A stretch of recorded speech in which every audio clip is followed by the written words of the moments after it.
వానాకాలంలో కరీంనగర్ జగిత్యాల జిల్లాల్లో పురాతన ఇండ్లు భవనాలు ప్రజలను భయపెడుతున్నాయి. ఏ క్షణాన కూలుతాయో తెలియక దారిన వెళ్లే వాళ్లు టెన్షన్ పడుతున్నారు. వానాకాలంలో ప్రమాదాలు జరిగే అవకాశం ఉందని ఆందోళన చెందుతున్నారు.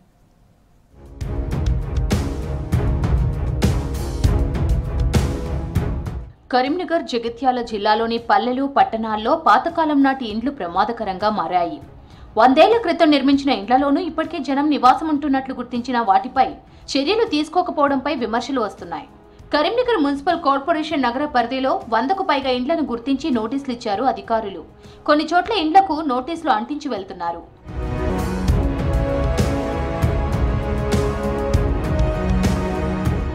కరీంనగర్లోని పాత బజార్, బోయవాడ, గంజ్ సర్కిల్ తో పాటు జ్యోతినగర్, కోతిరాంపూర్, కట్టారాంపూర్ ఏరియాల్లో వందల సంఖ్యలో పాడుబడిన ఇండ్లు ఉన్నాయి. బీటలు వారిన గోడలు పగుళ్లు వచ్చి భయంకరంగా కనిపిస్తున్నాయి. బోయవాడలో 2 ఇండ్లు రోడ్డు పక్కనే ప్రమాదకరంగా ఉన్నాయి.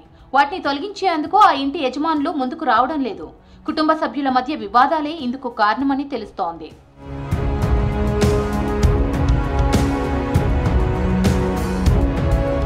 టవర్ సర్కిల్లో 100 ఏళ్లకు పూర్వం కట్టిన ఓ ఇంటిలో ఇప్పటికీ మనుషులుంటున్నారు. ఇది 3 ప్రైవేటు వ్యక్తుల ఆస్తి. దీంతో ఆ 3 మధ్య సయోధ్య లేక ఆ ఇంటిని కూల్చలేకపోతున్నారు. ఇలాంటి ఎన్నో ఇండ్ల పైకప్పులు, ప్రహరీలు ప్రమాదకరంగా కనిపిస్తున్నాయి. ఈ ఇండ్లు ఏ క్షణమైనా కూలిపోయే ప్రమాదం ఉంది. గతంలో ముసురువాన్లు పడినప్పుడు అనేక ఇండ్లు కూలిపోయి ప్రజలు గాయపడడం, ఇంట్లో సామగ్రి ధ్వంసం కావడం వంటి సంఘటనలు జరిగాయి.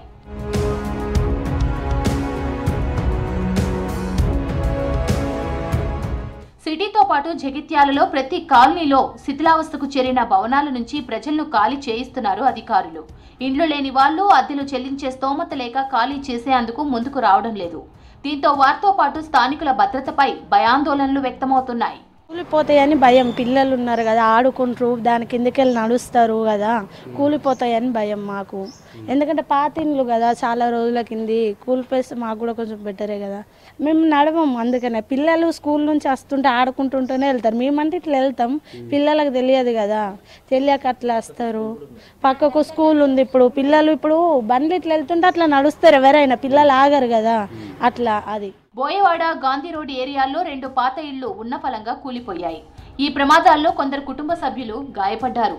పురాతన ఇళ్లలో ఉంటున్న వారు పేదవారు కావడం, ఉండేందుకు ఇతర ప్రాంతాల్లో చోటు లేకపోవడంతో అందులోనే కాలం వెళ్లదీస్తున్నారు. ఇది మాదే.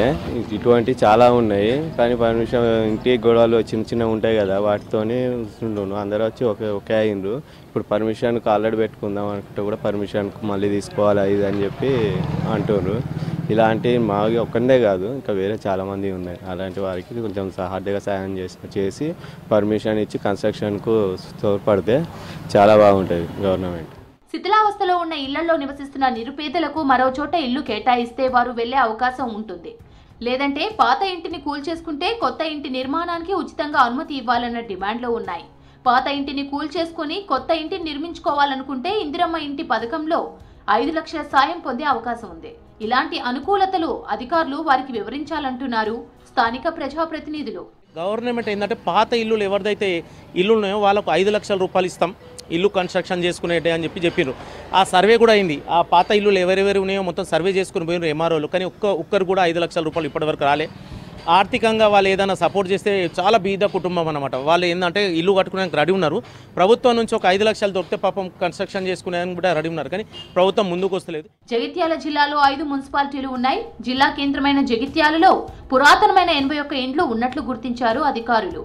వీటిలో కోరుట్లలో 50, మెట్పల్లిలో 40కి పైగా ఉన్నాయి. 5 మున్సిపాలిటీలో కలిపి 283 పాత ఇండ్లను గుర్తించి నోటీసులు జారీ చేశారు.